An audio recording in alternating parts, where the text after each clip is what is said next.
میرانی بەڕێزیکەێنێن سڵاوتان لێ بێدەم کاتتان باش مناودەر علی بە یارمەتیا و کارانم ڕۆژەفتان پێشکەشەکەم.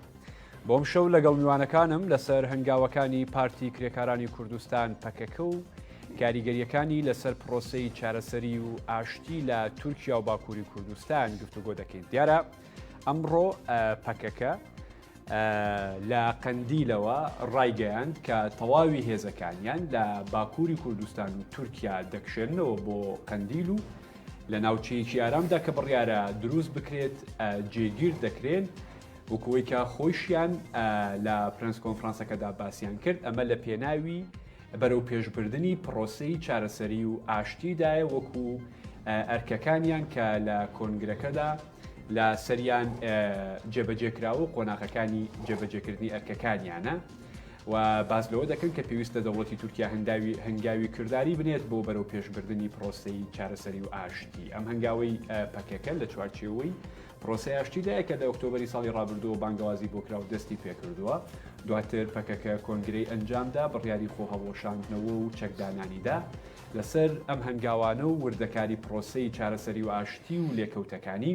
لەگەڵ میوانەکانم گفتوگۆ دەکەم. بەڕێزان ئەنوەر بازگر نووسەر و هەروەها بەڕێز دکتۆر ئەبوبەکر مەجید ئەندامی کۆمیتەی ئازادی ئۆجەلان جنابیان لە ئەستۆدیۆ لەگەڵ ما میوانن. سڵاوتان لێبێ، سپاس بۆ بەشداریتان لەسەر ئیجازەی کاک دکتۆر لە کاگەنوەرەوە دەست پێ دەکەم. کاگەنوەر، تێگەیشتنی ئێوە بۆ ئەم هەنگاوی ئەم ڕۆی پەکەکە چییە کە بڕیاری داوە تەواوی هێزەکانی لە تورکیا و باکووری کوردستان بکشێنێتەوە بۆ قەندیل و لەوێ جێگیریان بکات؟ دوایە هەنگاوێکی کردداری باشە لە خزمەتی پرۆسەی ئاشتیدایە؟ زۆر سپاس بۆ جەنابێت و بۆ دکتۆریش. لە ڕاستیەکە دێر ئەمە وەکو پێکەکە ئەمڕۆ خۆی سەبری و ڕێگەیاندووەکەەوە ئەوە لە دەرەنجامی پرۆسەی ئاشتیا ئەو کارەکەن کە لە واقعدا بە نظری من پاکە دەمێکە هێزەکانی خۆی لە باکووری کوردستان پاشەکشە پێکردووە بۆ هەرێمی مادیا و هەرێمی ئاسۆس و ئەوانە و ئەمە ڕەنگە بڵێم دوایین تابور یا دوایین گروپی گەریلای پێکەکە بوو بێ لە ناوچەکانی باکووری کوردستان. ئەوەش بێگومان بەشێکی زۆری پەیوەندی هەبوو بەو فشارانەی کە لە ماوەی دو-سێ ساڵی ڕابردوو سوپای تورکیا کردبووی بۆ سەر باکووری کوردستان و داخستنی سنوورەکان لەگەڵ نێوان باشوور و باکوور و دانانی سیستمی کامێرای پێشکەوت و دروستکردنی پێگەی زۆر لە باشووری کوردستان و تا ڕادەیەکی زۆر سنوورەکانی تەواو بەرتەست کرد بۆ جگە لەو هەموو بەنداوانەی دروستی کردووە لە باکووری کوردستان بۆی کات شوێ گەریلاکەم کاتەوە. بۆیە بەشێکی زۆری گەریلای پێکەکە پێشەم قۆناغەش پاشەکشەی پێکرا بوو لە باکووری کوردستان و لەجا تاکتیکی بیا لەژێر فشاری تورکیا بێ. بۆ یەکەوەی ئێستا هەیە بە نظری من ئەکرێ بڵێم هەلومەرجێکی تەواو سەپێنراوە بەسەر پەکەکەیە وەکو وا بازەکرێکە حکوومەتی تورکیا لە چەند ڕۆژی ڕابردوو داوای کردو کە دیسانە بێ بۆی کە تووشی بەریەکەوتن نەبن. لە چەند ڕۆژی ڕابردووەیەکی ئارەزوومەندانە نییە لە پێناوی ئاشتیدا؟ بەو دلیلی لە چەند ڕۆژی ڕابردوو مثلەن کاگاو دێت چەند جار هەوڵی ئەو دراوە پێکدادان دروست بێ لە نێوان تیمەکانی گەریلا و سوپای تورکیا لە ناوچەی شێرناغ و جوولە مێرگ و چۆچوێ ئەو هێزەکەمی کەماوە. بۆیە ئەوە هەردوو لە بە تایبەتی تورکیا ئەوێ بڵێ بوونی هێزەکانی ئێوە لەوێ ئەکرێ ڕووداوەکانی ساڵی 1993 شەمدین ساکی دروست بکاتەوە، ئەوەی کە لە پڕێکە 33 ئەسکەری کوژ لەگەڵ 5 هاوڵاتی سیڤیل و پرۆسەی ئاشتی ساڵی 1993 خرایە ملی شەمدین ساکی کە تێکچوو. بۆیە تورکیا بە نظری من ئەوەندەی ئامانجێتی کە تەواوی باکووری کوردستان لە پێکەکەوە لە گەریلا پاک بێتەوە و نفوز و هێزێکیان نەمێنێ لەوە ئەوەندە ئامانجەکەی بەڕاستیەوە نیە کە لە خزمەتی پرۆسە ئاشتیەکەی بێ. بۆ خۆشتان نەزانن ئەم قۆناغەی پێکەکەش وەکو خۆناغەکەی پێشووتری چەکدانانی ئەشکەوتی جاسەنە پێشوازی لێ ناکرێ بەڕێی من بە تایبەتی لەنا خودی پێکەکە نیقاشی جیاواز بۆ چوونی جیاوازی لەسرە و سەرم کشانەوەی بۆ چوونی جیاوازە ناو پەکەکە هەیە لەگەڵەوە نییە لەگەڵ بەشێکی زۆری ئەم پرۆسەوەکو چۆن لەگەڵ پرۆسەی چەکدانانی جاسەنە نەبوون تەسەورەکەشیان ئەو هێزەی لە ناوپەکەکە دقیقە بەو دلیلی کە هی تورکیا هیچ هەنگایەک نانێ و معلوماتی جەنابێت ئەگەر ئەمەی پێکەکە ئەمڕۆ نیەت باشیە ئێمەوای دانێن نیەت باشی پێکەکەیە بۆ خزمەتی پرۆسی ئاشتی کەچی وتە بێژی حکوومەتی تورکیا ئەک پارتی ئەڵێکی مەرچەلی ئەمە بەشێکە لە کۆتایی پێهاتنی نەخشەی تیرۆر ناڵێ پرۆسی ئاشتی ناڵێ پێکەکە تیرۆر دەوڵەتی تورکیا هێشتا پرۆسەکەی بە ڕسمی نەناسیوە بە پرۆسەیەکی ئاشتی و هیچ هەنگاوێکی جدیشی نەناوە. مەسەن دوای توانم پێت بڵم بەس دەلیلێک ئەوە هەموو ڕابەرانی پەکەکەن جەمیل بایکە، دۆڕان کەڵکانە، مستەفا قەرەسووە، هەموو ئەوانە هیچ نێتێکی باشی تورکیا نابینن و هیچیشیان بەم هەنگاوانە دڵخۆشی نین و تەنانە دەژڵێن ئەمە دوایین پرسی چەکدانانی ئێمەیە، دوایین پرۆسەیە. بە نظری من ئەم کارەگەنوەریانی جەنابەت گوێت لە قسەکانی سەرۆکۆماری تورکیا ڕەجەب تایب ئەردۆغان بووە لە ڕابردوودا لە پەرلەمان لە بۆ نەفەرمیەکاندا هەروەها دەوڵەت باخچەلی کە سەرۆکی دەوڵەتی قوڵە لە تورکیادا جەنابەت دەزانی. یعنی بە بەردەوامی باز لەوە دەکەن پرۆسەی ئاشتی دەستی پێکردووە و هەندێک خەڵک دەیانەوە گرفت بۆ ئەم پرۆسەیە دروست بکەن. ینی باوەڕیان پێهێناوە ئەوە خودی خۆیانن کەیانەیە گرفتی بۆ دروستکەن وە لە نەتیجەشا لە شوێنێک دروستیەکەن وەکو چۆن لە 1993 پرۆسەی ئاشتی دەستی پێکرد لە حەڤێ چوارە تورکوت ئۆزالیان کوشت. گرفتێکیان بۆ دروست کرد وەکو چۆن دوای ئەوە شەمدی ساکی هات کۆمەڵە سەربازی کوش گرفتی بۆ دروست کرد. لای تورکیا پرۆسەی ئاشتی تەنها تاکتیکیە؟ هیچ استراتیژێکی لە پشتەوە نیە و هیچ نێتێکی جدی نییە و هیچ هەنگاوێکشی بۆ نانێ تەنها دەربازبوونە لەو ڕووداوە سیاسیە گەورانەی کە دوای حوتی ئۆکتۆبەر لە منتەقەکەی هاتوتە دی بۆی کورد هیچ هەنگاوێک نەنێ و هیچی دەست نەکەوێ تەنها کاتکوشتنە و تاکتیکە و استراتیژیکی لە پشتەوەنی ئەوی جەنابەت لە ڕاستە ئەوان قساکەن بەردەوام قساکەن بەردەوام قسەی جدیەکەن بەڵام بە جەنابەت دەڵم هەنگاوێکی جدیان ناوە تەنانە دۆی خودی پێکەکەەوەی ڕابەرانی پێکە داوایەکەن ئازادکردنی بەڕێزۆ جالش هەنگاوی جدی دواتر پرسیارم دەبێت بە دەوڵەتی تورکیا چی بکە کار دکتۆر ئەم هەنگاوی پەکەکە سەرنجی جەنابتان چییە لەسەری هەنگاوێکی باشی کردداری بوو خزمەتی پرۆسەی ئاشتی دەکات پێشەشی دەستخۆشی بەرنامەکەتان لێکم سپاسی کاگەنوەرەکەم بۆ چوونی جیاواز زۆرە لەسەر ئەم پرسە باش لە یەکەمین ڕۆژەوە کە دەوڵەت باخچەلی لە پەرلەمانی تورکیاوە بە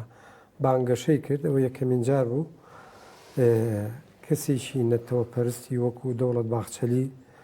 کە وا پێناسە دەکرێت کە ئەمە تەمسیلی دەوڵەتی قوڵی تورکیا کات ینی زۆربەی بڕیارە استراتیژیەکان لای ئەوانە ینی بەلای زۆر کەسەوە ئەمە جێگەی سەرسوڕمان بوو کە ئەو بانگەشەی کرد دوای ئەو بانگەشەیەکی کرد هەر لەسەر ئەو بانگەشەی پێشوو کە بۆ مەسلەی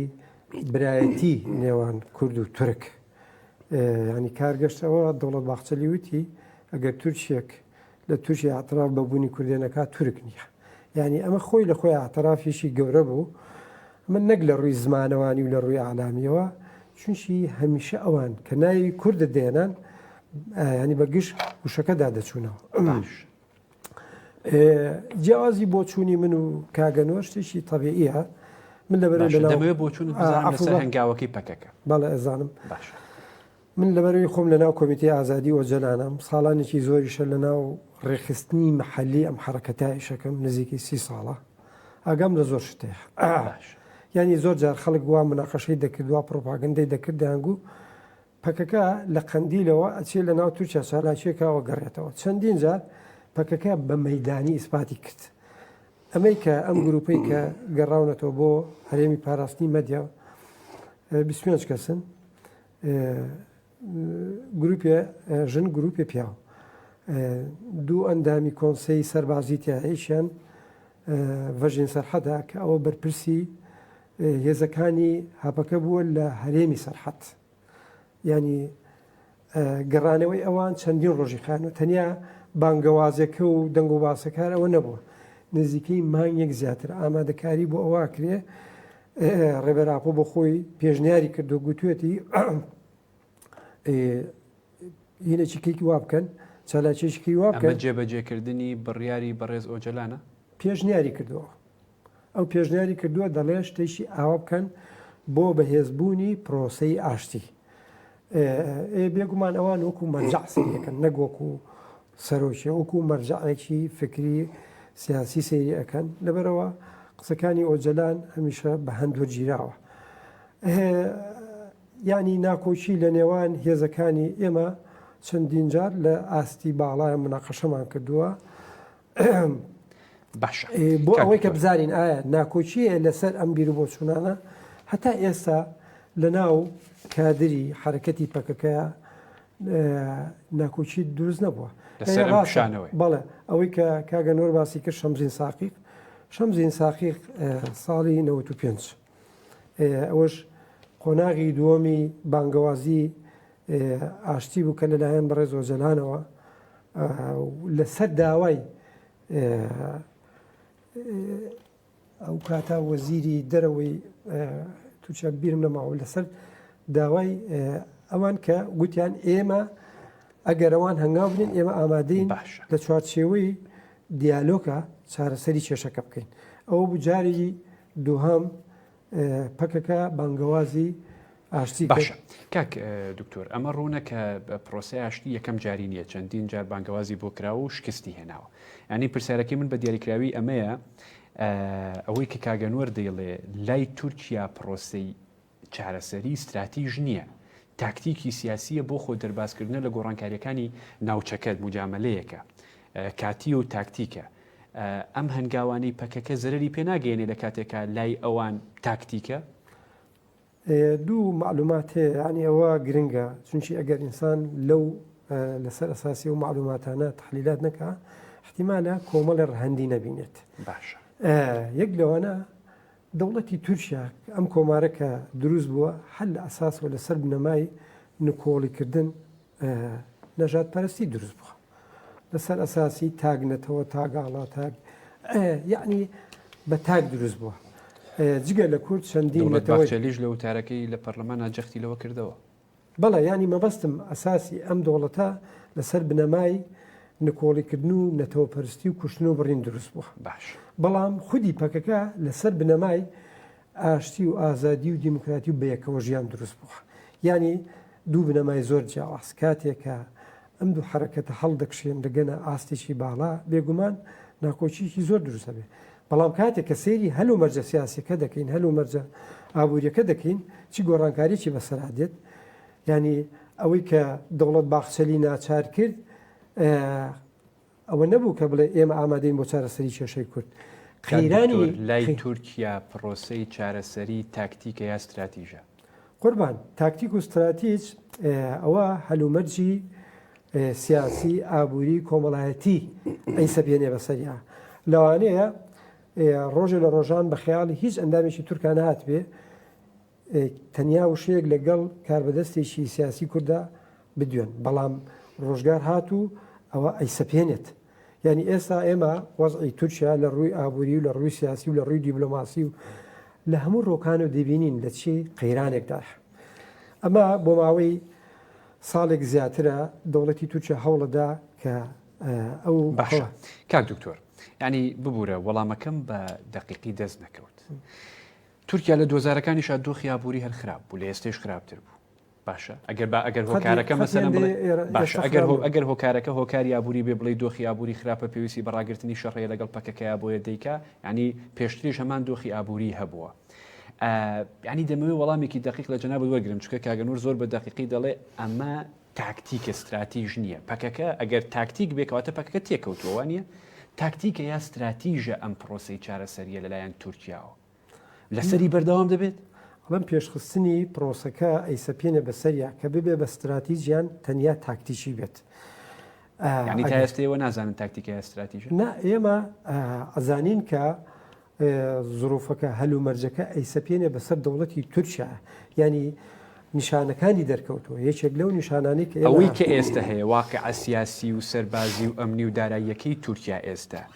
تاکتیکە یا استراتیژە ئەوەی کە ئێستا هەیە. یعنی ئەمە بە دوو وشە بە منطقی ڕەش و سپی شتەکە هەڵ نەسەنگین، ئەمە هەڵسەنگاندنە. ئەمە بۆ یەک گفتوگۆکەین ینی بە منطقی ڕەش و سپی نا، ینی ئیلا ئەگەر استراتیژ نەبوو تاکتیکە و تاکتیک نەبوو استراتیژە، ئەمە ئەوە نییە. یعنی ئەمە دەڵێن پرۆسەی ئاشتی لەوانەیە چەندین ساڵ بخایەنێ. ئەگەر هەر لەم سەرۆ بڕیار بدەین بڵێن وەڵاهی ئەمە تاکتیکە تەواو ئیتر ینی هەر گۆڕانکاریە بێ ئێمە ئەو کاتە ئێمە لە بەرامبەر ئەوە هەرچێکمان وتووە هەڵەیە. بەڵام مەزانی ئەمە قەزانی قسە لەسەر چێکەین کاک دکتۆر، یعنی قسە لەسەر هەڵوەشانەوەی پەکەکە چەکدانانی پەکەکە کشانەوەی پەکەکەکەین لە باکووری کوردستان و تورکیا. ئەمە هەنگاوی گەورن پەکەکە ناوێتی. ئەگەر تورکیا استراتیژ نەبێت تاکتیک بێ کەواتە پەکەکەی کۆتایی پێهێناوە بەبێ ئەوەی استراتیژ بێ لە لای ئەو ئاشتی. ئەگەر فشارێک نەبێت بۆ ئەوەی تورکیاش چەند هەنگایە بێتە پێشەوە وەکو کاگەنۆر وتی تەنیامە ئەو گروپەیە کە لە تورکیا ماون هیچ نەماوە و ئەوەشی کە چەکەکانیان سووتان ئیتر ئەوە گروپێکی گەورە بوون ینی تقریبا ئەگەر ئێمە حساب لەسەرەوە بکەین ژمارەیەکی کەم گەریلا ماوە لەوانەیە ئەو کاتە بڵم تورکیا هیچ ئیسیجابەیەکی بەرامبەر بەم بانگەوازیە نەبێت چونکی ئەگەر لە ڕووی ئەسکەریەوە تەواو مسەیتر بێت ئەو کاتە پێویست بۆ ناکات بە هیچ شێوە بچێتە سەر مێزی گفتوگۆ بە هیچ شێوەیە قسەی لەسەر ئاشتی بکەن. زۆر باشە کاک دکتۆر. وەڵامەکەیشم داوای لێبوون دەکەم زۆر بە دەقیقی دەست نەکەوت. کاگەنوەر جەنابەت چۆن دەڵی ئەمە تاکتیکە لە کاتێکا پەکەکە ئەڵێ جارێ ئێمە بەرچاومان ڕوون نییە لای تورکیا استراتیژە یاخود تاکتیکە دەمانەوێت پەکەکە ناچارکەین بیکا بە استراتیژ ئەم پرۆسەیە بەم هەنگاوانەمان. ئۆستاس زانی تاکتیک و استراتیژ خۆی لە چیا بینێتەوە جارێ یەکەمە بێ مۆزوعەکە هەنێت نییە مۆزوعەکە لەسەر مێزی گفتوگۆ ئەبێ وەرقەکانی خۆت نیشان بی کە استراتیژەکە چییە. هیچ ڕێکەوتنێکی دوو خۆڵی تا ئێستا نییە لە نێوان ئەم دوولایەنەیە تەنها ئەوەی کە هەیە لە نێوان خودی ئۆجاران و دەوڵەتی تورکیایە خودی جەمیل ئەمە تازەترین لێدوانێتی ئەمە تازەترین لێدوانی جەمیل بایکە ئەڵێ ئێمە هیچ ئاگاداری پرۆسەی ئاشتی نین لە نێوان تورکیا و ئۆجالان هیچ و خۆشی جەمیل بایک لە پێش کۆنگرەکەی مانگی شوباتی ئەم ساڵ داوای کردەکە بەشدار بوو ینی چێدا ئەڵێم ئەوڵێ ئاگاداری دانووسانەکە نین بە فعلی چییە گوزەرە لە بینی ئۆجالان و بۆیە ئەو داوای کردڵێ یا بانوێنەری ئێمە بەشدار بێت لەم سەردانانە بۆ ئیمرالی هیچ ینی تورکیا دوای ئوستاز مەسەلەن کاتێکە بێ بە استراتیژ ئێمە نموزەجی بەرچاومان هەیە مەسەلەن ساڵی 2012 ڕێکەوتنی نێوان حرەکەی فارک و دەوڵەتی کۆلۆمبیا کە دەستی پێکرد یەکەم دانیشتن لە ماڵی ڕاول کاسترۆ بوو لە کوبا ئامادەبەنی سەرۆکی کوبا ئەنجام درراوە یەکەم دانیشتن بۆ چکات دەوڵەت نیەت باشیە بوو استراتیژی هەبوو دوجار وردە پرۆسەکە بە قۆناغی چەکدانان بە سێ جار و ئەخیر جاریان خودی بانکیمۆنی سەرۆکی نەتۆیەکەکان حزوری هەبووە دەوڵەتانی ئیسپانیا ئەمریکا فەڕەنسا شیلی ئەمانە هاتنە ناو کەیسەکەەوە و دوایین جار بۆ معلومات دیشتیباکە لەکوێ پێکە لە قەندی خۆی لەوەشێنێتەوە حرەکەی فارگ لە بۆ کۆتای پایتەختی کۆلۆمبیا خۆی لەوەشاندەوە یعنی قسەی دوایە دەبوو پەکەکە لە ئەنقەرە خۆی بەڵێ بەڵام هەرگیز تورکیا ڕێگا بە منادا تورکیا ڕێگا بە حیزبێکی دانپیانرای معتەبەری دەمپارتی نادا کارەکانیان بکەن مەسەن هەر ڕۆژەیەکیان ئەگرێ ڕۆژەوە ئەوە ئێستا لەبەرەوەی پرۆسەکەی لێ تێک نەچێت دەست نابا بۆ ئەندامانی دەمپارتی و قیومدانا نێوچوچی قسەکەی ئۆستاد استراتیژ ئەبێ جارە لایانی سێم بەشدار بێ ئەبێ وەرەقەیەکی ئیمزاکراو هەبێ لە بینی دوو تەرەفەکەیە ئەبێ لە شوێنێک حزوریان هەبێ باسی چیەکەن کەچی مەسەلەن لە هەر هەنگاوێریەکی نێودەوڵەتی لەسەر ئەم پرۆسەیە نییە نەخێت تەنها فەڕەنسیەکان لە دوورەوە دەمزانم ئاگادارن تورکیا نایە ئوستاز تورکیا نایە بچێتە ژێر هەلومەرجێکەوە ئیمزایەکەوە کە دوایی پابند بێ پێوەی قسەکەوەی تورکیا ویست وتم فاکتەری سەرکاتی خۆشی وتومە لەم سەر مێزە کاتی خۆی فاکتەری سەرەکی دەستبردننی پێکەکە بۆ بەناو پرسی ئاشتی ڕووداوەکانی 7 ئۆکتۆبرە مەترسی ئاڵگۆڕە لە خۆرهڵاتی ناوەڕاست بەڵام هەندێک بۆچوونێ باز لەوە دەکا کە ڕەنگە دوای هەڵبژاردن لە تورکیادا ئەم قۆناغی چارەسەریە گۆڕانکاری بەسەردا بێت تورکیاش جددیتر بێت ئێستا ئەوان لە بەردەم هەڵبژاردنان باز لەوە دەکرێت کۆمەلگای تورکی کۆمەلگایەکی ڕەگەزپەرستە ئەم دەسەڵاتی ئێستا ناتوانێت تەواوی پەیامەکانی بەڕوونی بڵێ مجاملەی کۆمەلگاکەی دەکات لە ترسی دەسەڵاتی ڕەگەزپەرستی و ڕاسیزمی تورکیاوە لە چیوە هاتووە لە بۆچوونەکانی باخچەلی و ئەردۆگان و کەمالیزمەوە هاتووە خۆمە هیچ ئالگۆڕێکی بەسەرا نهاتووە ئەم ئالگۆڕیشی بەسەرا نایە بەپێی تازەترین ڕاپرسی 1970 خەڵکی تورکیا دژی ئازادبوونی ئۆجالانن زیاتر لە 160 دژی پرۆسەکەن بۆیە هیچیشیان ناوێرن لەم بارەوە هەنگاو بنێن ئۆستاز تۆ نەتەوێت سەرۆکەکەی ئازادکەی لە زیندانە بیهێنیتە دەرەوە ینی لە ماڵێکا بە هیچ باشتر بانگەوازیەوە کراکە بەڕێز ئۆجالان بێت لە پەرلەمانی تورکیا ڕێگای دوایەوە سەلاحەدین دەمیتاژ ئازاد ناکەی 12-13 هزار ئەندامی کەچەتت هەیە یەک کەسیان ئازاد ناکەی و ئەم لیستی تیرۆرەی کە خۆت دروست کردووە بە جەمیل بایک دەست بکاو بە فاتمە گوڵچین کۆتایی دێدێ ئامادەنی یەک دانیان لێبوردنیان بۆ دەرکەی مەسەلەن چی هەنگاوێکی ئەم هەنگاوانەی پەکەکە دەوڵەتی تورکیا ناچار دەکات جددیتر بێت یاخود پەکەکە پێشوەختە بڕیاری داوە هەنگاوەکانی خراپە تورکیا جار بۆ جار فشاری زۆرترەکە بە تایبەتی لەسەر خودی ئۆجالان کە دانووسانەکەی لەگەڵ خۆیەتی خودی ئۆجالان فشاری زۆرتری لەسەرەکە و ناچاری یەکەن بە هەنگاوی تر و پێکەکەش وەکو دکتۆری ژووتی بە حکمی ئەوەی ئۆجالان سیمبولیکی ئەم حرەکەتەیە کە بە نظری من هێشتا خەریکە بۆچوونێکی پارادۆکس دروژە بێرە ناوپاکەش لەسەر ئۆتۆریتەی ئۆجالان لە ناوپەکەکە ناکرێ هەرچی ڕێزۆجلان لە ژێر فشاری تورکیادا ئەم بڕیارانەی داوە بەڵێ بێگومان بۆچی ئستاد تۆ دیقەت بە ئۆجالان عەبدوڵڵا ئۆجەلان سەرکردەیە کە بکەوێتە ژێر فشاری دەوڵەتی تورکیاوە لە ژێر فشارە ئەم بڕیانانە بات کە تەمەنێکی لە زینداندا بەسەر 27 ساڵ لە زیندانە بێ لە زیندانێکی تاکیە و لە ژێر هەژمون و هەیمنەی دەستگایەکی وەکو میتی تورکیا قابلی ئەوەیە فشاری بخرێتە سەر قابلی ئەوەیە من پێم وایە بنگومانم نیە لە خۆڕاگری و شۆڕژگەربوونی ئۆجالان بەڵام ئینسانێک 27 ساڵ لە زیندانە بێ لەسەر دەستگایەکی وەکو گەورەی میت کە ئەتوانێت کاریگەریدانە ئێستا مثل خودی ئۆجالان تەرحەکانی وابینین مثلن لە مانیفستۆ شارستانی دیموکراسی لە بەرگی پێنجەم خۆی لە کۆتاییمان هێنا بە دەوڵەت نەتەوە دەوڵەتێکی دەوڵەت نەتەوە باوینەماوە و مەترسیشە لەسەر نەتەوەکان خۆڵێ کاگەنوەر جەنابەت دڵنیام دراسی تەواوی بۆچوونەکان و کتێبەکانی بەڕێز ئۆجەلانت کردووە ئەم پیاوە دامەزرێنەری پەکەکەی خاوەنی قەزی کوردیە لە باکووری کوردستان یعنی خاوەنی ئەو هێزە گەورەیە شەڕی لەگەڵ دەوڵەتی تورکیا کردووە پێ دوایە ئەم پیاوە لە ژێر فشاری تورکیا پاشەکشێ لەم قەزیە دەکات دەکەوێتە ژێر فشارەوە بڕیارێک دەدات کە دڵنیایی تێدا نەبێ نەخێ پاشەکشەی نەکردو بەڵام بە نەزەری من بەشێ لەم بۆچوونانە ئیشتیبایتیایە ئەوەیە کە خودی ئۆجالان پێی وایە ئەتوانێت نیلسۆن ماندێلا بێ ئەتوانێت یاسر عەرەفات بێ ئەتوانێت خمێنزی سەرۆکی حرەکەی فارێک بێ کە بۆچوونەکەشی بە نەزەری من بۆچوونێکی زۆر ئینسانیە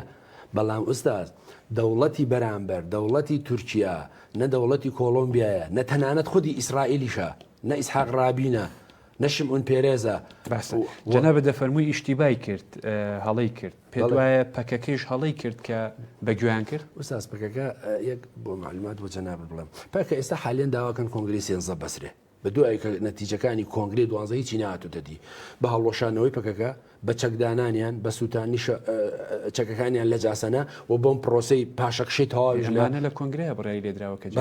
بەڵێ ئێستا ئەڵێ نەبێ کۆنگرێ سێنزە بەسرێ ئەخر لە سەرەتا وتم مخالیفی باڵێکی ناوپەکەکە باڵی ڕادیکاڵی ناوپەکەکە بۆچوونەکانیان لە پێش کۆنگرە و لە کۆنگرەی 12 و تا ئێستاش دروست دەرچوو وتیان چەکدانانی جاسەنە کارێکە ناتوانێت هیچ بەدەست بێنێ و بۆ ئەم پرۆسەیەش هەمان بۆ چوونیانەیە بۆیە داوای کۆنگرە سێنزاکەن ئاڵگۆڕ پێک بێت لە جەوهەری بیر و باوەڕی پەکەکە بانگەوازەکەی بەڕێز ئۆجەلان و وتارەکانی لە چوارچەوەی پرۆسەی ئاشتیدا جۆرێک لە دڵنیاییتیایە سەبارەت بەم پرۆسەیە پێ دوایە ئەم دڵنیاییە لە شوێنی خۆی دانیە ئەخر ئوستاز خۆ زانی دڵنیایی وتم ئەبێ فاکتێکت بەدەستەوە بێ وەنیە دڵنیایی لە پایچی یعنی فاکتێکەیە نووسراوێکەیە بۆ چوونێکە بینی کاکە بۆ چوونێکی معقولی دەوڵەتی تورکیا بینی لەم پرسەیە ئەی بینی جگە لە قسە کاکە بۆ خۆ دەرباسکردنە لە ڕوودا دەرئەنجامی و کاریگەریەکانی ڕووداوەکانی 7 ئۆکتۆبر و 8 دیسەمبەر و شەڕی 12 ڕۆژەی ئێران و ئیسرائیل و ئاڵگۆڕەکانی منتەقەکە و بە تایبەتی تورکیا بۆی گرنگەکە دیسان خودی ئۆجالان و پێکەکە بخاتە ژێر فشارەوە کە دەستبەرداری هەسەدە بن و هەسەدە ناچارکەن بە چەکدانان و ناچاری ئەمریکا ناچارکەن بە پشتیوانی نەکردنی قسەکە ئەوەیە تورکیا ئوستاز ئەنکەرە هەدەفەکەی ئەوەیە هەلومەرجێک دوای ڕووداوەکانی 7 ئۆکتۆبر لە خۆرەڵاتی ناوەڕاست هاتۆتە پێش کورد هیچی دەست نەکەوێت بە تایبەتی کوردی باکووری کوردستان ڕۆژاوای کوردستان نەبگەنە سەر دەریا نە پشتیوانی نێودەوڵەتی بەدەست بێنن نە ئیمکانی دروستبوونی دەوڵەتێک و ئەزمونێکی هەبێ تورکیا سەیری ئەماکە یەک قسە بۆ جەنابەت بکەم لە ماوەی پێشووە ئەندێ لە میدیاکاران لە باخچەلیان پرسی وتیان تۆ کارێکی خراپت کردووە پرۆسەی ئاشتی و داوای ئۆجالان ئازادبوونی ئۆجالان نەکەی زای جوابەکەی بوو وتی دوای چەند ساڵی کە ئەزانن من چ خزمەتێکی ئێوە تورکیام کردووە یعنی چی خۆی مەترسیەکە ئەسڵەن لەوە دەست پێکە کە دەوڵەت باخچەلی داینەمۆی کارەکەیە باش کەسێکی شۆڤێنی نەتەوە پەرست ئەخرەمەی کە جەنابەت بە خاڵی لاواز و خراپی بینی هەندێک بە خاڵی بەهێز و بەقوت بۆ پرۆسەکەی دەبین دەگەڕێ مۆلات کاک دکتۆر گوێت لە کاگەنوەر بوو یعنی ئەو باز لەوە دەکا بەڕێز ئۆجەلان لە ژێر فشاری دەوڵەتی تورکیایە ئەم بڕیارانەی داوە و دڵنیایی کە باز دەکرێت نیەتی ئیشتیبای کردووە ئێوە دەڵێن چی وڵی دەڵێم ئەگەر دەوڵەتی تورکیا توانی بێتی فشارێکی وا بخاتە سەر بە ڕێزۆ جەلان کە هەر قرارێک بە بەدڵی ئەوان پێویستی بۆ ناگرت بگەشتە ساڵی 2025 لە ساڵی 99 بۆ 2000 کۆمەڵێ زەختیان لێ کرد و کۆمەڵی قراریان پێ کرد بۆی 25 ساڵ شەڕ بەردەوام نەبێ بزانە لە ماوەی 25 ساڵا دەوڵەتی تورکیا لە ڕووی ژیانیەوە لە ڕووی مادیەوە لە ڕووی ئالامیەوە چەنە زەرەری کردووە. من حەزم کرد پرسیار لە کاگەنوەر کە مەڵێ باڵێکی ڕادیکاڵ هەیە لە ناو پەکەکە زەحمەت نەبێ ناوی دوو کەسایەتی لەو کەسایەتیادەم پێ بڵێ کە لە ناو پەکە ئەمە یەک دوو ئەو لە دوانەیە لە جەمیل بایەک وڵاو توێتی ئاگامان لە گفتوگۆ نییە تەنیا ئەوەی کە وەکو لێدوانی بەڕێز جەمیل بایەک بێت قسەی لەسەر پرۆسەکە کردووە ڕخنەی لە دەوڵەت گرتووە خۆ پێهێنی ناکە بزانین وەڵامێکی هەیە ببوورە بەڵێ یەکەمیان کاک دکتۆر ئەمە لێدوانی جەمیل بایەکە بەڕێز جەمیل بایەکە کە لەگەڵ رادیۆی BBC فارسی بەشی فارسی ئەنجامی داوە تازەترین دیدارەتی جەمیل بایەک لە ناوەڕۆکی دانووسانەکانی ئیمراڵی بێخەبەرین ئەگە تەفاسیلەکەشیت بۆ بخێنمەوە شتی زۆرتریشی تایە و بێئومێدە لەم پرۆسەیە ئەتوانم هەموویت بۆ بخێنمەوە خەتی بەژێرا بێنم ئەو دۆران کاڵکان ئەوش تازەترین دیداری ئەڵێ تەنها ئازادی ئۆجالان شەرڤاران لە چیا دێنێت خوارەوە تەنها ئەمە دوو حەزە پێش ڕێزۆجلان شەرڤانان دێنێتە خوارەوە لە چیا دێنێتە خوارەوە ئێمە سەلەن ئەی بۆ هێناوتان نەخوارەوە لە چیا ئێستا دوی ئەمڕۆ خۆ ئۆجالان ئازاد نەبووە وایە ئۆجالان ئازاد بووە قسەکەم وەڵامەکانی مقنیان با من ئێستا وەڵامی جاتۆ بابا پێ بڵم باڵی ڕادیکاڵیش بەڕێز دۆڕان کاڵکان بەڕێز مستەفا قەرەسوو ئەمانە باڵی ڕادیکاڵی نێو پێگەم من دروستم نەکردووە ئەمە خودی پەکەکە لە دروستبوونیەوە هەیە و معتەریزن و ناڕەزاین لەسەر چەکدانانی ئەشکەوتی جاسەنە و وتارەکانیان کەی خوێنیتەوە هەزەکە ئێستا وتارەکانی دۆران کاڵکان دوانیم پێ بۆ بخێنم بزانە چیڵێ زانم ناڕازیە یان ڕازیە لەم پرۆسەیە باشە کاک دکتۆر ئەمە ڕاست نییە ینی ئەم باڵە ڕادیکاڵە نییە ئەم ڕاجیاییە لە ناو پەکەکەیان نییە جا من حەزم کرد لەسەر ئەم وتارەکانی بۆ هێنا قوربان وتار چییە جەمیل بایەک کاکە لە رادیۆ BBC قسەی کردووە مستەفا قەرەسوو هەر ئەندامێکی کۆنسەی سەرۆکایەتی یەک لێدوانی نیو دقیقەیە بە 5-6 کەناڵیانەیە لەم کەناڵانە بە کرمانجی بە سۆرانی بە هەورامی بە عەرەبی بە تورکی بڵاوەکرێتەوە بۆ ئەم چاوپێکەوتنی جەمیل بایەک تەنیا بە فارسی لە سایتێکی BBC فارسیە بڵاو کراوەتەوە بەڵام لە هەموو کەناڵەکانی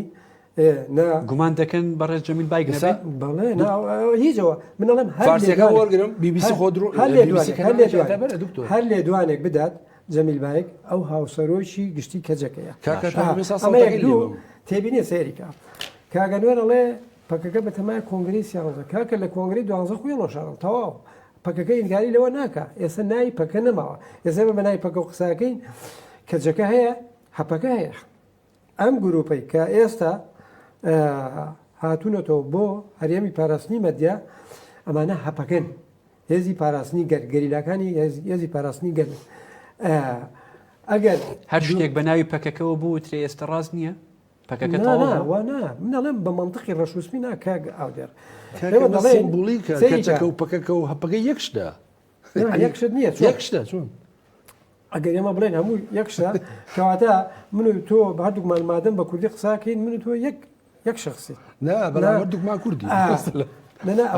مەبەستی ئانی کاگەنوەر دەڵێ هەر سێکیان ئەم گروپانی کە جەنابەت باسی دەکەی گروپی جیاوازی ناو پەکەکەن و ئەجێندای پەکەکە سەریکە کەجەکە چی ئەگەر ئێسم پرسیار لە کاگەنوەر کەم پێناسەیەکی خۆڵ و فراوانی کەجەکەم بۆ بکە لەوانێت تووشی کۆمەڵ غەڵەتیش بێت نەزانێت تەواو پێناسی بکە هەپەکە هێزێکی سەربازی کەجەکەیە باشە کە لە هەموو کوردستان نەک بە ناوی باکوور و نە بە ناوی ڕۆژهەڵات و لەسەر ڕۆژهەڵات هێزی سەربازی خۆیانەیە بە ناوی هەرەکەوە لە ڕۆژاوە بە ناوی قەسەدە و یەپەکە و یەپەژەوە هێزی سەربازی بەڵام هەمووی لەسەر یەک ڕێبازی فکری خەبات و تێکۆشانەکەن لە پێناو ڕێبازی بەڕێز ئۆجەلان فەلسەفەی ئۆجەلان فەلسەفەیەکی گشتیە تەنیا بۆ حیزبێک و بۆ ڕێکخراوێک و بۆ ئەوە نییە بڵێ وڵای تەنیا ئەوانە دەتوانن سوودی لێ بین و لە ڕوانگەی تێڕوانینەکانی ئەوانە و چارەسەری کێشەکانی ینی وەڵامەکەت بۆ پرسیارەکەی من و بۆ قسەکەی کاگەنوەریش ئەوەیە ئەگەر تورکیا بیویستایە فشارکە دوای نەئەخست بۆ 2025 زووتر دەیکرد لە 2000 کرد نەخستە 2025 ئەمە حاڵەتێکی کە لە ساڵی 2022 شەڕێکی زۆر قوڵ و فراوان هەیە لە منتیقی بادینان لە زاب لە ئاڤاشین لە مەتینا 5 ساڵە دەوڵەتی تورکیا هێرش بوو ئەو منتیقەیەکە نزیکەی 5,000 جار چەکی شیمیایی بەکارهێناوە ماعیلم ئەم منتیقەیەکە وەکو جوغرافیا سەیری بکەیت بەشی سەرەوەی ئەوە تورکیا بە هەموو شێوەیە کۆنتترۆلی کردو بەشی خوارەوەشی ئەوە پارتی دیموکراتی کوردستان وەکو تورکیا دژایەتی ئەو حرەکەتەکە لە ڕۆژهەڵاتیشەوە ئەوە ئێران بووە لە سێ کوچکە کە سێ کوچکەی خواکوورکردنوێ ئەو هینیان گرتووە یعنی شوێنێک نەماوە ئەسلیحەی هەرە قورسی ئەو گەریلایەنش چی بووە کۆمەڵی ئەسلیحەی تەقلیدی بووە بەڵام چۆن توانی دەوڵەتی تورکیا بۆ نەیتوانی بەهێزی تورکیا بەهێزی فشاری تورکیا وای کردووە پەکەکە ئەم بڕیارانە بدا و ئەم هەنگاوانە بنێ ینی ئەوەی کە کاگەنوەر لە قسەکان یاوتی ئەم کشانەوەیە ئارەزوومەندانە نییە ناچاریە طبعا نەگرە ناچاریەکە دەوڵەتی تورکیا من دەڵێن پێشت کەوتم دەوڵەت باخچەری ئەگەر ناچار نەبووایە نەک ئامادە نەبوو لە ناو پەرلەمانی تورکیا لە بەردەم ئەو هەموو کەناڵەیە لە دوانێکی وابدا بڵێ داوا لە ئۆجلانەکەن بێتە ناو پەرلەمان نانا من مەبەستم لێدوانەکەی لێدوانێنن یان قسە هەر حیبر علاوەرەق سوودی چییە ینی ئەگەر کردداری ئێمە لێرەوە سێری ئەهێنن بەڵام لە شوشەیە ئەبێ قسە بکە نابێت گوێ لێ نابێت کەس ببینێ چونکە خۆیان نەزانن دکتۆر قسەکە زانین چی ئەم لە شوشەیەکە یعنی وەکو چۆن یەکەم جارگرتیان لە شوشەیەەکە مایکرۆفۆنێکیاندا نانەوێت گوێی لە کەس بێ ئوستاز سیناریوەیەکی وا هەیە نانەوێت کەس ببینێ هەر ئەو لە زیندانە ئەو وەفداناچن لەژێ کۆنتترۆڵی دەستگای میت ئەوە جێبەجێەکەن چونکە مەسەلەن ئەگەر مەسەلەن تو ئەو بۆ چوونانی کە باز لەوە دەکەن ئۆجلان ئازاد دەکرێت لە چوارچەوەی پرۆسەیە بەچی ئەی باشە کاگەنوەر تۆ پارێزنامەکانی کاگەنوەر من پرسیاری لە تۆ بکەم تۆ پارێزنامەکانی ئۆجلان خوێندوتەوە هەمووی بەڵێ هەمووی خوێندوتەوە ئەی باشە ئەو هەموو ڕەخنەکە لە دەوڵەتی تورکیاگرێت لە ناوم پارێزنامەیە لە زیندان و نووسیەتی لە زیندان هاتۆتە دەرەوە چۆن دەوڵەت ڕێگەی بەمەدا کە ئەم کتێبانە بێت دەی باشە من لە جەنابەت دەپرسم دەوڵەتێکی فاشی وەکو ترک چۆن ڕێگادا بە مانیفستۆ شارستانی دیموکراسی بەرگنامەیەکی 3000 لاپەڕی لە زیندانا بنووسێ و ڕخنە لە دەوڵەتی تورکیش بگرێ چۆن ئەگەر خۆی کاریگەری ئەمە معنای ئەوە نییە ئەم ئەگەر دێر بە دیێری ئەگەر میت دێر بە دیێری نەخوێندوێتەوە و ئامانجەکانی خۆیەتە بەدینەوە کاکە قسەکەوەیە تۆ کاک دکتۆرجیان پێکاکە خودی بەڕێز ئۆجالان 40 ساڵ بۆی گوت باکوور باشوور ڕۆژهەڵات ئاپۆ سەرۆکی وڵات گەریلاکان تێکۆشەرەکانیان ناوت بۆچی خەڵکی سلێمانیەڵێن بۆ هاتوویتە سلێمانی بۆچیتە ئاسۆس بۆچیتە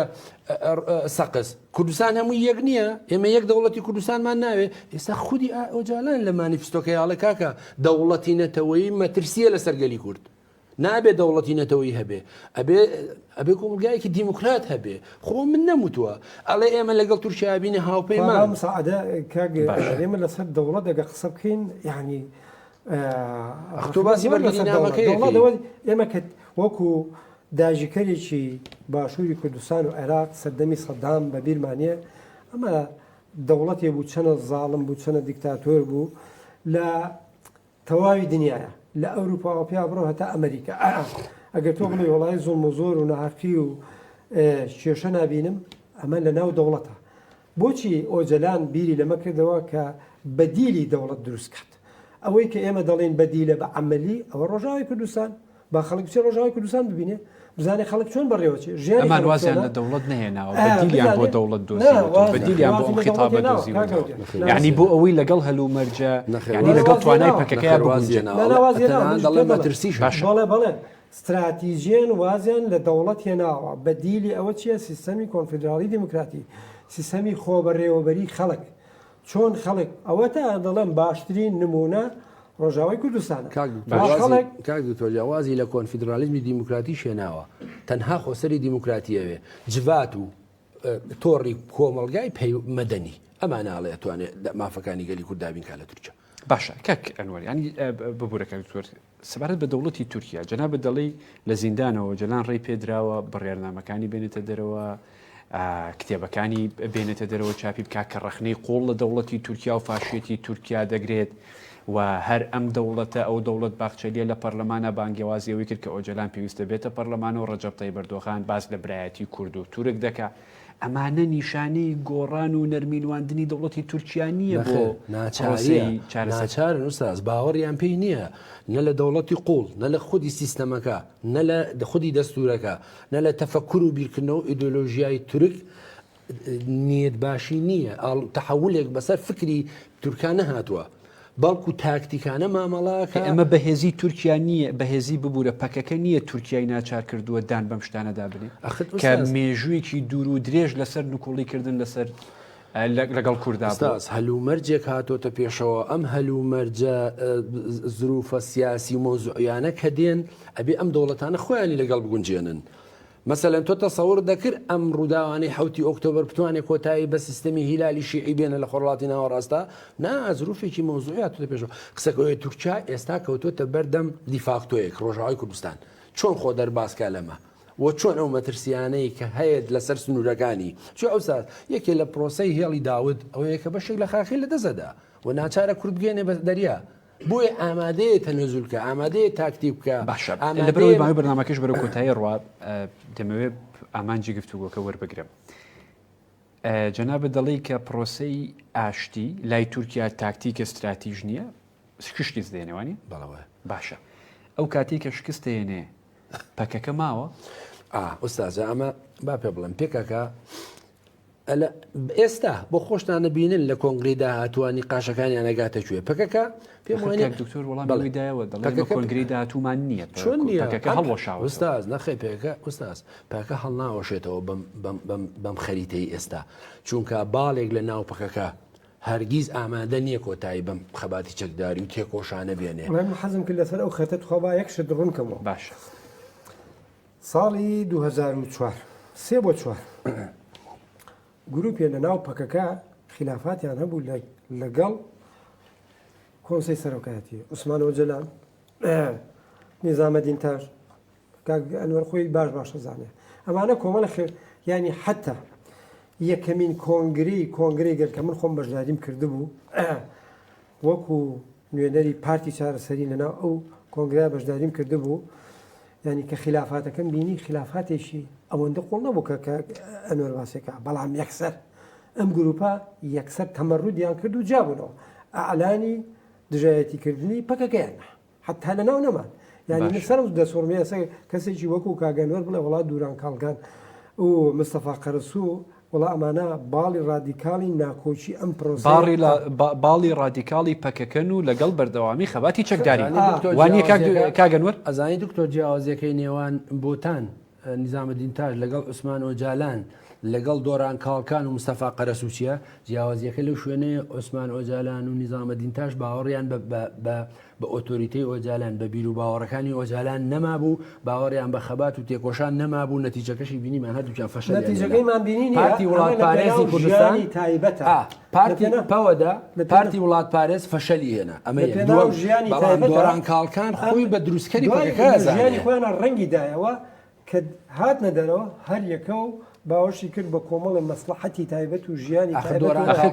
ینی جیاوازیەکە وەیە دەڵێ ئەمان باڵێکی ڕادیکاڵن باوەڕیان بە بەردەوامی خەباتی چەکداری پەکەکە بە هی خۆی زانێ باشە باوەڕیان بە خەباتی چەکداری هەیە ئەو خەباتە چەکداری کە بەڕێز ئۆجەلان بانگەوازی بە کۆتایی هێنان کرد هینە مستەفا قەرەسوو هەر لە ماوەیە چەندین جار مقابلەیان کرد و لێدوانیەوە لەسەر پرۆسەی ئاشتی چەند قەنەعەتی بەو پرۆسەی ئاشتی و بە تێڕوانینەکانی ڕێبەر ئۆجەلان هەیە ئەوە لە کەناڵەکانی نەتوانن داوا لە کەناڵی ستێرک و ئاریان تیV و ڕووناهی تیV و ئەم هیچ قەلەقیەکیان نییە هیچ قەلەقیشیان نییە بە پێچەوانەوە زۆر بە قەنەعەتی من کاگەمە قەلەقی نییە ئەم وتارانیان چۆن قەلەقینێ کاک دکتۆر ئەمە لە ڕابەرانی و حرەکەتەن سەر تاپای وتار و بۆچوونەکانیان قەلەقیە چۆن قەلەقی نییە یعنی هیچ وتار و هەرچی لێدوانی سەرکردەکانی کەجەکەیە هەر هەمووی هەم بە نووسراو هەم ئەمەی شدیوە کە کاگەنۆر باسی ئەمە من نەبی و نازانم لەکوێ دەبی خوێنەرەوە دکتۆر گیان ئەوە لێرە مەجال نابێ بخوێنێتەوە باشە دواتر خوێنێتەوە BBC فارسی وەرگرم باشە ینی ئەمە گرێوی هینە گرەی سەرسفرێ با و گرەوە دەکەیت هینە من ئابم لەحزەیە ئەم پێشش لاپەڕێ بخوێنەوە یەکسەر باشانی جەنابەت زۆر لەسەر و بۆچوونی خۆت سووری هیچ جیاوازیەک لە ناو پەکەکەدا نییە لەسەر بەردەوامی خەباتی چەکداری هەمویان باوەڕیان بەوە هەیە دەبێ خەباتی چەکداری کۆتایی پێ بێنرێت بەڵێ مناقەش زۆر کراوە یعنی با پێت بڵم لەوانەیە کۆمەڵێ بۆچوونی جیاجیاشە بوو بێ بەڵام هەمووی یەکلایی بۆ تۆ بە تایبەتی یەکلایی بوونەتەوە کە کۆتایی بە خەباتی چەکداری بێنێت بەڵێ باشە کاگەنۆر کۆتا پرسیار بۆ جەنابتان پەکەکە باشی کرد کۆتایی بە خەباتی چەکداری هێنا نەخێر ئێمە حەزمان لە پرسی ئاشتێ حەزمان لە دانووسانە حەزەکەین باکووری کوردستان بە مافەکانی شاد بێ بەڵام بەم تاکتیکە فێڵایەنی تورکیا ناتوانێت هیچ بەدەست هەڵخەڵەتە پەکەکە من ناڵم هەڵخەڵەتەوە بەڵام منەڵم تورکیا ینی نێتی جددی نییە و پرسەکە ناگەێنێتە خۆ ئەگەر نەیژ لێ هەڵخەڵەتەوە ینی شرۆڤەکە وایە دروست ئەخر برا ئەم هەنگاوانی ناویانە دروست نییە و ئوستاز بە نەتیجە پارتی کرێکارانی کوردستان لە دەرەنجامی ئەم ڕووداوانەی تا ئێستا ڕوویدا و هەنگاوەکانی داهاتوو کە ئەینێ لەژێر فشاری بۆچوونەکانی ئۆجالانە تووشی ئینشیقاق ئەبێ تووشی ئینشیعابێگە بێ و هەمویان یعنی ئەوەی کە وتم ئەو باڵە قبولی ئەمە ناکە یان بە نەتیجە پارتی کرێکارانی کوردستان یانەوەی کە دکتۆرەڵێ کەچەکە هەپەگە نەخێر هەرکام ئەو حرەکەتانە بۆ معلوماتی دکتۆر 32 حرەکەن لە هەر چوار پارتی کوردستان هەمویان ئاپۆچین هەمویان ئاپۆیزمن ئەمانە هەمویان لەژێر نەخشەیەکی کە پارتی کرێکارانی کوردستان لەسەری سەرەوەی هەڕەمەکە بۆ هەمویان ناوە بەڕێواچێ لەبەرەوە تورکیا ژەمازانێ بۆیە بە نەتیجە بەم سیاسەتانەی ئێستای پێکەکە بەڕێوەیە بە کە پێکەکە هەمان چارەنووسی پڵەنەکانی تامیلی ئەبێ لە سریلانکا باشە عەبدوڵڵا ئۆجەلان و سەلاحەدین دەمیرتاش ئازاد ناکرێت هەتا تورکیا هەموو ئامانجەکانی خۆی لەسەر قەندیل لەسەر پێکەکە بەدی نەهێنێ هەموو ئامانجەکانی هەرگیز ئامادە نابێ ئۆجەلان ئازادکە باشە کۆتا پرسیار بۆ بەڕێستان بەڕێز عەبدوڵڵا ئۆجەلان و سەلاحەدین دەمیرتاش ئازاد ناکرێن ئەگەر پرۆسەکە سەرکێ و بە خۆشی نیەتی خۆشی ئەڵێ ئەگەر ئەڵێم پرۆسەکە باوەڕمان بەوە هەیە ئەم پرۆسەیە لەبەرەوەی هەلو مەرجە ناوخۆیەکە و هەلو مەرجە مۆڤڵیەکە لەبارە بۆ سەرخستنی ئەم پرۆسەیە هەردووچیان ئازاد زۆر باشە بەڕێز بۆ جەنابی دکتۆر بیخوێنەرەوە سەرچاوەکانی بۆ نێرم سەیری BBC فارسیش بکە قسەکانی خودی جەمیل بایەک گوێ لێ بگرش ئەرزم کردی هەموو لێدوانێکی ئەو سەرکردانە ئەو کادرانە ئەوە پێ ئەوە وتارەکانی بۆ هێناوی جەنابەت دواتر دەتوانی وەڵامی ماقول نییە تۆ بڵێ وەڵایی من ئێستا لینکی BBC فارسی زۆر باشە بەڕێزان ئەنوەر بازگر نووسەر و هەروەها بەڕێز دکتۆرە بوبەکر مەجید ئەندامی کۆمیتەی ئازادی وەجەلان سپاس بۆ بەشداریتان زۆر باشە بینەرانی بەڕێز سپاس بۆ ئێوەش کە تا ئێستا بینەر و بیسەرمان بوون ڕۆژەفەم پێشکەشکردن هەر شاد بن.